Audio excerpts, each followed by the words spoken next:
I was staring at my phone when the text came through. Not a regular message, a group chat message. The family group chat. The one with my parents, my brother Derek, and me. You've always been the one who figures things out on your own. This is just another thing you'll handle. We can't help this time. I read it 3 times. Then I looked up at the doctor standing in front of me. Miss Chen, he said gently.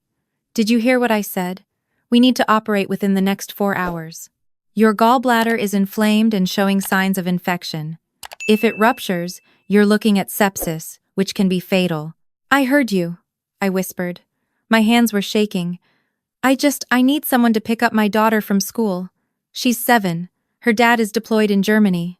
I don't have anyone else. The doctor glanced at my phone. Your emergency contacts? I just texted them. I showed him the screen. The family group chat. My message above theirs. Emergency, need gallbladder surgery in 4 hours. Can someone get Emma from school at 3 p.m. and watch her tonight? Please. And their response. That cold, dismissive response. The nurse, a woman maybe in her 50s, leaned in. Honey, what about a friend? A neighbor? I moved here 8 months ago for my job. I don't know anyone well enough to ask them to, my voice cracked. Emma has her school play tonight. She's been practicing for 2 months. She's the lead. I promised I'd be there. The nurse squeezed my hand. Let's figure this out. But I was already scrolling through my phone. Calling my mom directly. It rang 4 times before she picked up. Natalie, I saw your text. Mom, please. I know it's last minute, but the doctor says if they don't operate, Derek has his gallery opening tonight. You know this. We've had it on the calendar for 6 weeks. My brother. Of course. Mom, this is a medical emergency, and Derek's opening is the culmination of 2 years of work. We promised we'd be there. Your father already rented a tux. I couldn't breathe. You're choosing an art show over your granddaughter? Over my surgery? Don't be dramatic. You're at a hospital. They'll handle it. Emma can miss 1 play. Derek's opening is. Mom, I could die. Natalie. Her voice went sharp, the tone she used when I was being difficult. You've always been so independent. You moved across the country for that job. You chose to have Emma young. You chose to marry someone in the military. These are your choices, and you need to handle the consequences. Then she hung up. I sat there, phone in my hand, while the nurse pretended not to have heard. Miss Chen? The doctor cleared his throat. We really do need to get you prepped. I can't leave my daughter alone. The nurse spoke up. I'm off shift in an hour. Where's her school? I looked at her. Really looked at her. Her name tag said Patricia. You don't have to. I have 3 kids, all grown now. I know what it's like. Patricia pulled out her own phone. Give me the school address. I'll pick her up, take her to the play, record the whole thing for you. My daughter's place is 10 minutes from here. Emma can sleep there tonight, and I'll bring her by in the morning. You don't even know me. Patricia smiled. It was sad and kind at the same time. No, but I know what it means when family doesn't show up. Come on, let's get you into surgery. I woke up in recovery 5 hours later.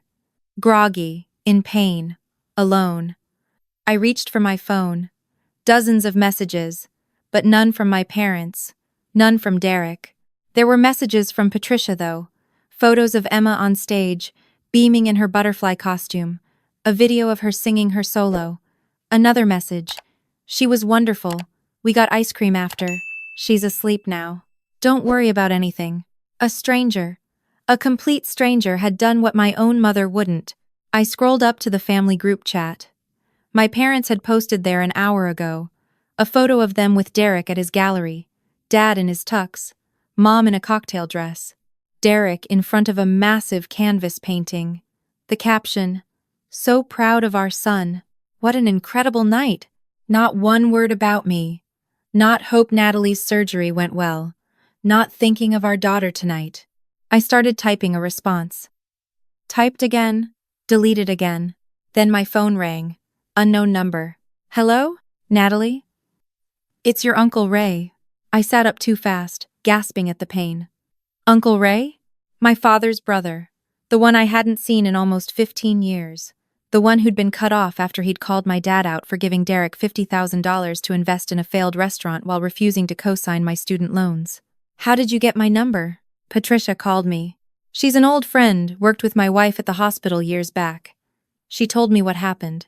My eyes burned. "I'm fine. Surgery went okay."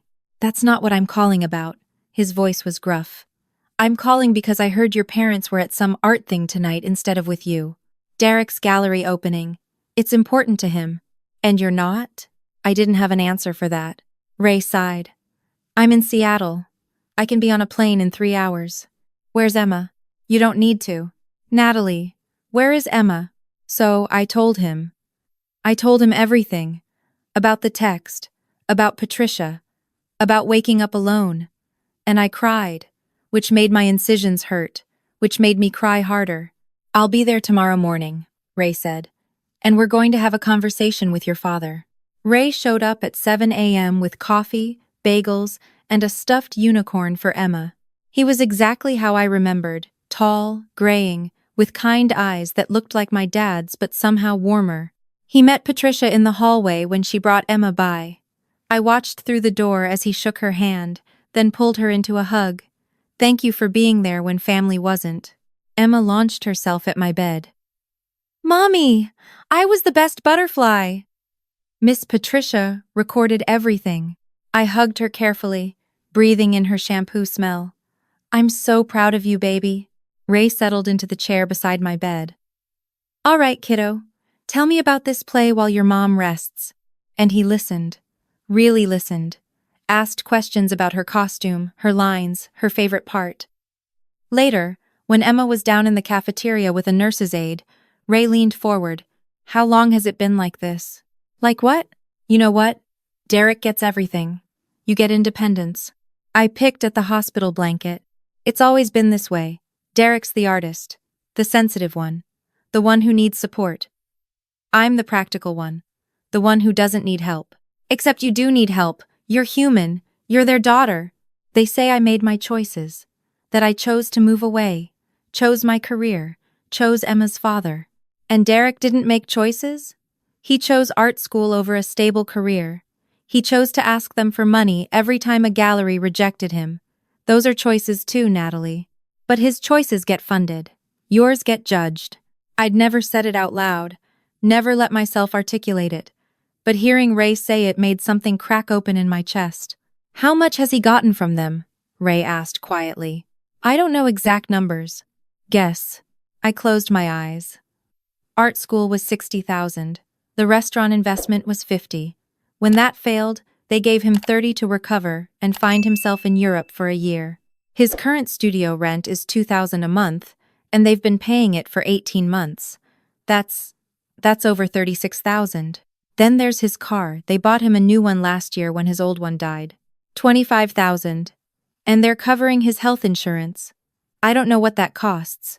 Over $200,000. Ray's jaw was tight. "And you?" "They didn't help with college. Said it would build character. Didn't help with my wedding, said it was small enough I could manage. Didn't help when Emma was born because we made our choice to start a family young.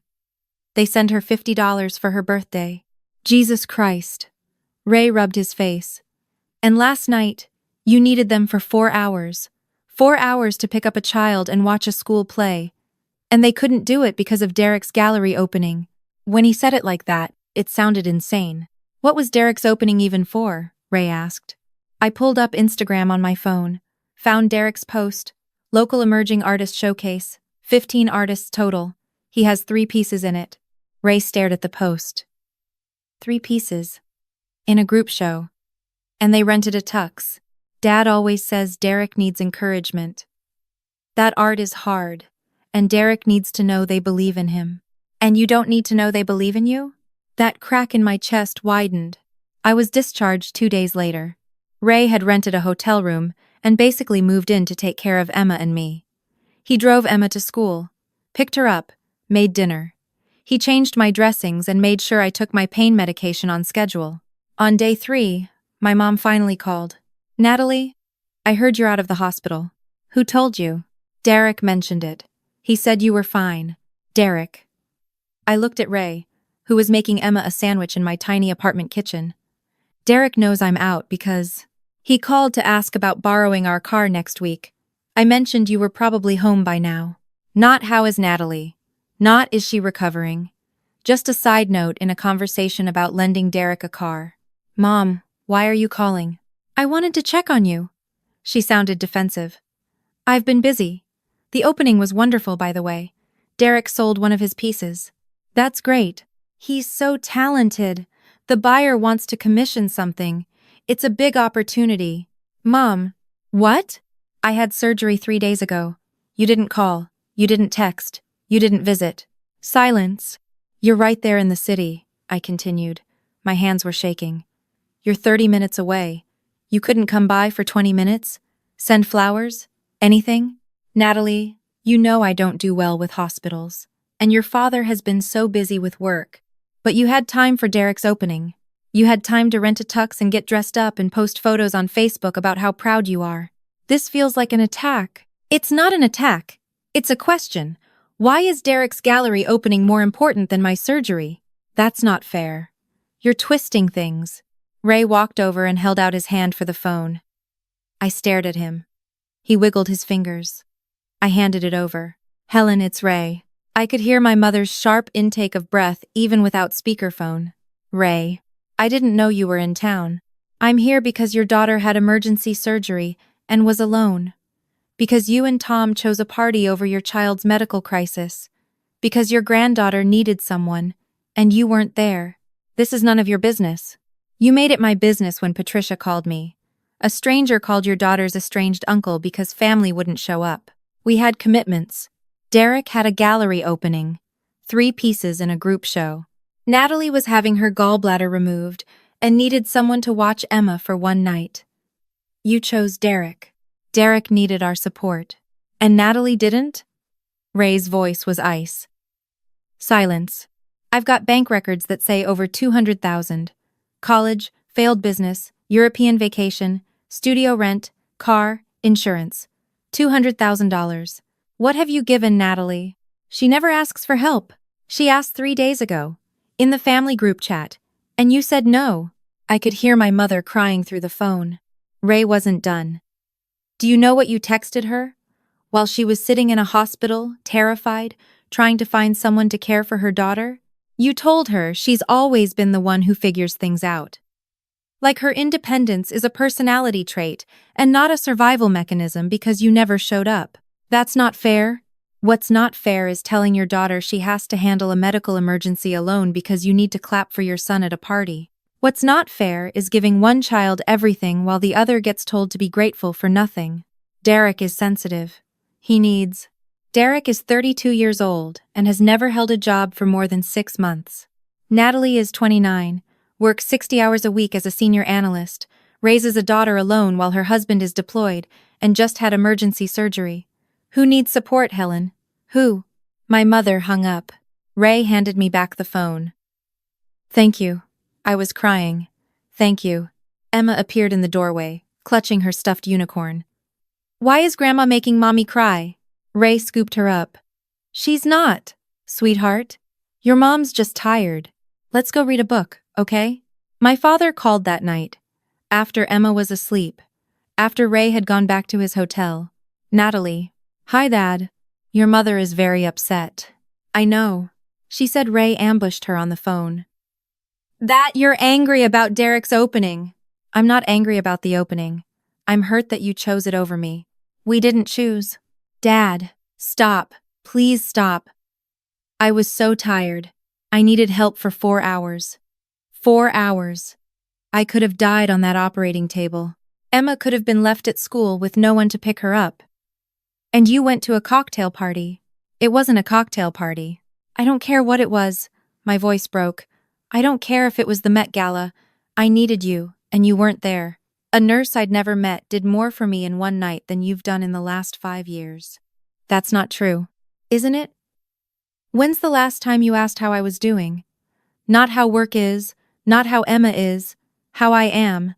When's the last time you offered to help me with anything? Silence.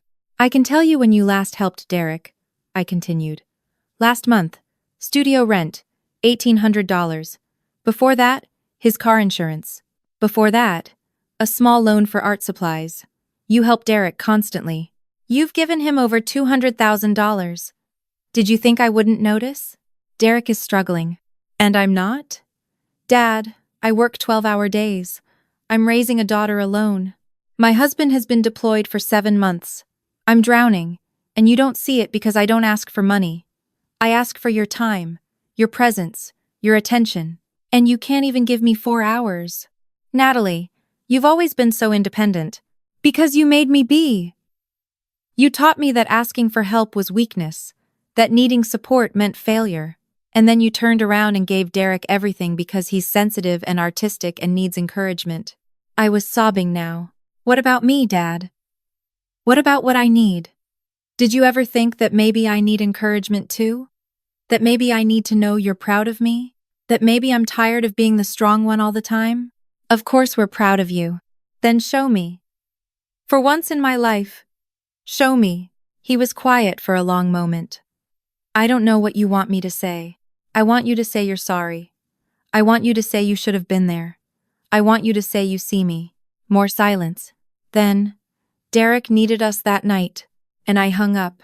Uncle Ray stayed for 2 weeks. He was there when I went back for my follow-up appointment. He took Emma to the park while I rested. He cooked meals and did laundry and never once made me feel like I was a burden. One night, after Emma was asleep, we sat on my tiny balcony with tea. Can I ask you something? I said. Anything. Why did Dad cut you off? Really? Ray smiled sadly. I told him he was playing favorites. Derek had just gotten 50 grand for that restaurant. You'd asked Tom to co-sign your student loans, not give you money, just co-sign, and he said no. Said you needed to learn financial responsibility. I remember that. I asked him how it was financial responsibility to give Derek $50,000 for a restaurant when Derek had never worked in food service, had no business plan, and had already failed at 2 other ventures. Asked him why Derek got chances and you got lectures. What did he say? That Derek had dreams, that Derek needed support to flourish, that you were tough and would figure it out. Ray shook his head. I told him he was wrong, that he was breaking your spirit and building Derek's entitlement. That one day you'd stop asking for help altogether, and he'd wonder where his daughter went. He chose Derek. He chose the easier path. It's easier to keep giving to the kid who asks than to see the one who stopped asking. I wiped my eyes. Did you ever talk to him again? He called once. About 5 years ago. Asked to borrow money, actually. Said they were stretched thin. I asked why, and he said Derek needed help with rent. I laughed and hung up. You think I should cut them off? Ray looked at me. But I'll tell you what I know. I've been happier in the last 15 years without my brother than I was in the 30 years trying to make him see me. Sometimes the family we choose is better than the family we're born into. I went back to work 3 weeks after surgery. Emma went back to school. Ray went back to Seattle, but he called every other day, sent Emma postcards, sent me articles he thought I'd like. My parents didn't call. Derek did, though. 6 weeks after the surgery. Hey, Nat. Hi, Derek. So, Mom said you're mad at them? I almost laughed. Did she tell you why? Something about my gallery opening? Look, I don't really understand the drama, but can you call Mom? She's really upset. Derek, do you know what happened the night of your opening? You had surgery or something, right? Emergency gallbladder surgery. I could have died. But you're fine now, right? That's not the point. Then what is the point? He sounded genuinely confused. Mom and Dad came to my opening. It was important to me. They can't be everywhere at once. Do you know how much money they've given you in the last 5 years? What does that have to do with anything? Just answer. I don't know. They help me out sometimes. So what? Over $200,000, Derek. Silence. They gave you over $200,000. Paid for your school, your failed restaurant, your trip to Europe, your studio, your car, your insurance. Over $200,000. They wanted to help me. And when I asked for 4 hours of their time to watch Emma while I had emergency surgery, they said no because of your opening. Your group show where you had 3 pieces, they chose that over me. Natalie. I didn't ask them to. I know you didn't. That's the problem. You've never had to ask. They just give. But I asked once one time and I'm told I'm too independent, that I made my choices, that I need to handle it. I don't know what you want me to do about this. And there it was. The real Derek. Not malicious. Not cruel. Just oblivious. He'd been handed everything for so long he couldn't see it. I don't want you to do anything, I said. I just want you to know. Know what? That you got everything. And I got the bill. I hung up. 2 months later, I got a Facebook message from my dad. Not a call, a message. Natalie, we'd like to see Emma for Christmas. We haven't seen her since last summer. I stared at it for a full minute. Then I typed back. You didn't come to her play. You didn't call after my surgery. You didn't visit. You didn't send flowers. You didn't ask how she handled her mom being in the hospital. You don't get to skip all of that and show up for Christmas like nothing happened. His response came an hour later. We're her grandparents. We have a right to see her. Rights are earned. You haven't been acting like grandparents. You're being unreasonable. Your mother is heartbroken. I called him. He answered on the first ring. Dad, I'm going to say this once. You've spent the last 5 years, probably longer, prioritizing Derek over me. You've given him hundreds of thousands of dollars. You've shown up to every one of his events. You've supported every dream, funded every failure, celebrated every tiny success he needed. I needed you 3 months ago, and you said no. You chose a cocktail party over my emergency surgery. You chose Derek's 3 paintings in a group show over your granddaughter. Those are your choices. Now I'm making mine. What does that mean? It means you don't get to see Emma until you can admit what you did was wrong. Not make excuses. Not justify it. Admit it. Natalie, I asked for 4 hours. 4 hours to pick up a child and watch a play. And you said no. What kind of grandparents do that? We made a commitment to Derek. And you broke a commitment to me. Every day of my life, you broke a commitment to me. You committed to being my parents, and you chose Derek instead. Every time. That's not true. Dad. My voice cracked. I needed you to show up once. One time in my entire adult life. And you couldn't do it. He was crying. I'd never heard my father cry. I don't know how to fix this, he whispered. Start by admitting you broke it. I hung up. Christmas came and went. Uncle Ray flew out and spent it with Emma and me. We built gingerbread houses and watched old movies and FaceTimed with Emma's dad in Germany. My parents sent a card. No apology inside. Just thinking of you during the holidays, and a check for $500. I didn't cash it. Derek posted photos of Christmas at my parents' house. New camera equipment under the tree. A trip to Japan being announced as his Christmas gift. So grateful for parents who believe in my art, the caption read. I blocked him on social media. Patricia, the nurse, invited us to her family dinner. We went. Emma played with Patricia's grandkids. I helped cook. It felt more like family than any holiday I'd had in years. In February, my mom showed up at my apartment. I opened the door, and there she was, holding flowers from the grocery store. I should have been there, she said. I didn't invite her in. You should have. I'm sorry. For what, specifically? She blinked. For not coming to your surgery. And for not watching Emma. And, Natalie, I don't. And for the last 30 years of making me feel like I don't matter as much as Derek. For giving him everything and giving me guilt. For making me believe that needing help made me weak. For choosing a party over your daughter. She was crying. I didn't realize. Yes, you did. You just didn't care. Derek needed you more, right? Derek's sensitive. Derek's an artist. Derek. I love you both the same. No, you don't. Love is a verb, Mom. It's not a feeling, it's action. And your actions have been very clear about who you love more. That's not fair. What's not fair is telling your daughter she's too independent when you're the one who taught her that asking for help was shameful. What's not fair is giving one child $200,000 and giving the other child a lecture about personal responsibility.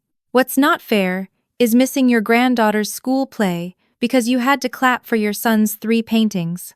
I'm here now. Where were you in October? November? December? January? Where were the calls, the texts, the visits? I shook my head. You're here now because it's been 4 months and you feel guilty, not because you've changed. Not because you see what you did wrong, because you're uncomfortable. I want to make this right. Then go home and think about what right actually means. Because right now, you want me to forgive you so you feel better. That's not how this works. I closed the door. She left the flowers on my doormat. I left them there until they wilted. In March, Emma asked why Grandma and Grandpa hadn't visited. We were making pancakes, her standing on a stool next to me, helping pour batter. They're busy, baby. Busier than Uncle Ray? Uncle Ray lived in Seattle. My parents lived 30 minutes away. Different kind of busy. Emma was quiet for a minute, watching bubbles form in the pancake. Then, Miss Patricia says family is the people who show up. Miss Patricia is very smart. Uncle Ray shows up. Miss Patricia showed up when you had surgery. Grandma and Grandpa didn't show up. I flipped the pancake. No, they didn't. Are they still family? And there it was. The question I'd been asking myself for months. They're my mom and dad. They'll always be that. But family is also about how people treat you, how they make you feel, whether they show up when you need them. So Uncle Ray is more family than Grandma? Uncle Ray acts more like family than Grandma does right now. Emma nodded, processing this. Okay. Can I invite Uncle Ray to my birthday instead? Absolutely. My father called in April. 7 months after the surgery. Natalie. Hi, Dad. I've been thinking about what you said. About admitting what I did. Okay? I was wrong. I waited. I was wrong to choose Derek's opening over your surgery. I was wrong to not be there for Emma. I was wrong to— He paused. To make you feel like you mattered less. Do you know why you did it? Derek always needed more help. That's not a reason, Dad. That's an excuse. I know. He was quiet for a moment. I think it was easier to help Derek because he asked. Because he needed me in obvious ways. You were always so capable, so strong. I told myself you didn't need me, but I did need you. I always needed you. I just learned not to ask. I know, and I'm sorry. I'm so sorry. I was crying. I needed you to see me. Not what I accomplished, not how independent I was. Me, the person who was scared and lonely and trying so hard to make you proud. I am proud of you. You're proud of what I've achieved. But did you ever love me when I wasn't achieving? When I was just me? Of course. Then why did Derek get unconditional support and I got conditional approval? Silence. I don't have a good answer, he finally said. Except that I was wrong. I've been wrong for a very long time. What about the money? What money? The $200,000 you gave Derek. Are you still giving him money? Pause. We're paying his studio rent. Are you planning to stop? He needs— Dad, if you want back in my life, in Emma's life, something has to change. You can't keep enabling Derek and expect me to watch. I can't keep being the responsible one who gets nothing while my brother gets everything. I don't know how to stop helping him without him falling apart. That's called natural consequences. He's 32. If he can't pay his rent, he needs a job, or a cheaper studio, or to move back home. Those are his choices. His art is a hobby until it pays his bills. Dad, millions of people have creative passions and also have jobs. Derek isn't special. He's enabled. You're asking me to cut off my son. I'm asking you to treat your children equally. Stop funding his entire life. Let him succeed or fail on his own merit. Show up for me the way you show up for him. See me the way you see him. And if I can't, then I guess you've made your choice. Again, I didn't hear from him for 3 weeks. Then one day, I got a text. Can I take you and Emma to lunch? Just us. No agenda. We met at a family restaurant. Emma ran to him, and he hugged her tight, eyes wet. Over chicken fingers and fries, he asked Emma about school, about her friends, about her favorite things. Really asked, really listened. Then he turned to me. I told Derek we're stopping the studio payments, giving him 3 months' notice to find another arrangement. I set down my fork. You did? He was not happy. Said we were betraying him, that we promised to support his dreams. What did you say? I said I was sorry, that we'd done him a disservice by not teaching him to support himself. That we loved him, but the money was stopping. And Mom? She fought me at first, said Derek would end up homeless. I told her Derek would end up employed. He smiled sadly. We've had some hard conversations. About you. About how we failed you. Is she here? No. I thought maybe I should come alone first. Show you I'm serious. Emma was coloring on her kids' menu, half listening. I don't need you to cut Derek off, I said quietly. I just need you to see that you have 2 children. That I matter too. You do matter. You've always mattered. I didn't show you. No, you didn't. Can I do better now? I looked at Emma, contentedly drawing a rainbow. At my father, tears in his eyes. Waiting. You can try. It's been 8 months since the surgery. My father comes by every other week, takes Emma to the park, asks about my work, actually listens. My mother came once, 3 months ago. It was awkward. She brought cookies and apologies. I let her stay for an hour. She cried when she left. Derek sends angry texts sometimes, about how I turned our parents against him, how I'm jealous of his talent. I don't respond. Uncle Ray is flying out for Emma's birthday. He's her favorite person in the world. Patricia and I have coffee once a month. She's become a real friend. And me? I'm learning that family isn't about blood. It's about who shows up, who sees you, who loves you not despite your needs, but because of your wholeness. My father asked last week if he could come to Emma's school concert. I know I missed her play, he said. I can't get that back. But I can be there for this one. If you'll let me. I said yes. Because forgiveness isn't about forgetting. It's not about pretending it didn't happen. It's about watching someone do the work to change and deciding if that work is enough. Is it enough? I don't know yet. But for the first time in my life, my father is trying. He's showing up. He's seeing me. And maybe, slowly, that's enough to start rebuilding. Emma ran up to me this morning, holding a Mother's Day card she made at school. You're the best mom ever, it said in crayon. You always show up. I hung it on the fridge, right next to Patricia's phone number and Uncle Ray's latest postcard. Because she's right. I do show up. For her. For me. For the life we're building. And I'm done waiting for people who don't show up for me.